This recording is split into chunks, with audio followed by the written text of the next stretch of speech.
जय Malhar news चॅनलच्या सर्व प्रेक्षकांना सपना चौधरीचा नमस्कार। अयान मल्टीट्रेड साखर कारखान्यातून निघणाऱ्या चिमणीच्या धुरामुळे बाधित झालेल्या शिंदे गावात सहाय्यक जिल्हाधिकारी अंजली शर्मा यांनी भेट देऊन स्थानिक ग्रामस्थांच्या समस्या जाणून घेतल्या।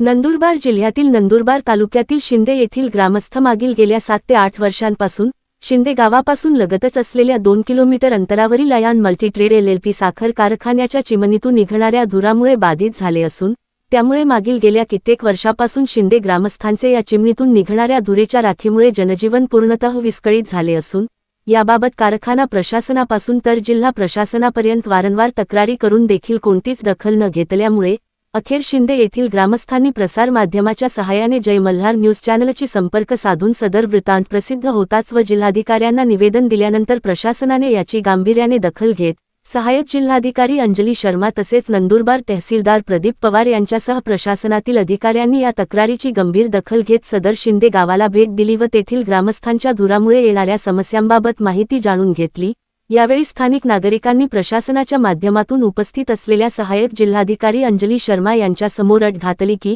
आमच्या गावाचं पुनर्वसन करा किंवा या धुराचा राखेचा बंदोबस्त कायमस्वरूपी करावा अशी मागणी केली। तसेच मागील गेल्या कित्येक वर्षापासून या चिमणीतून निघणाऱ्या धुराच्या राखेमुळे येथील नागरिकांचे आरोग्य धोक्यात आले असून कोणत्याही प्रकारच्या सुरक्षेची यंत्रणा या गावात काम करत नसून याची गांभीर्याने दखल घ्यावी अशी स्थानिक नागरिकांनी प्रशासनासमोर मागणी केल्याने याबाबत जिल्हा प्रशासनातील सहाय्यक जिल्हाधिकारी यांनी उपविभागीय प्रांताधिकारी कार्यालयात जानेवारी 27 रोजी कारखाना प्रशासन व शिंदे ग्रामस्थांसह बैठकीचे आयोजन करण्यात आले असल्याचे बाबतची माहिती स्थानिक ग्रामस्थांनी दिली आहे व लवकरच याबाबत प्रशासन सकारात्मक भूमिका घेऊन स्थानिक ग्रामस्थांच्या समस्या सोडवणार असल्याचे चिन्ह या माध्यमातून दिसून आले।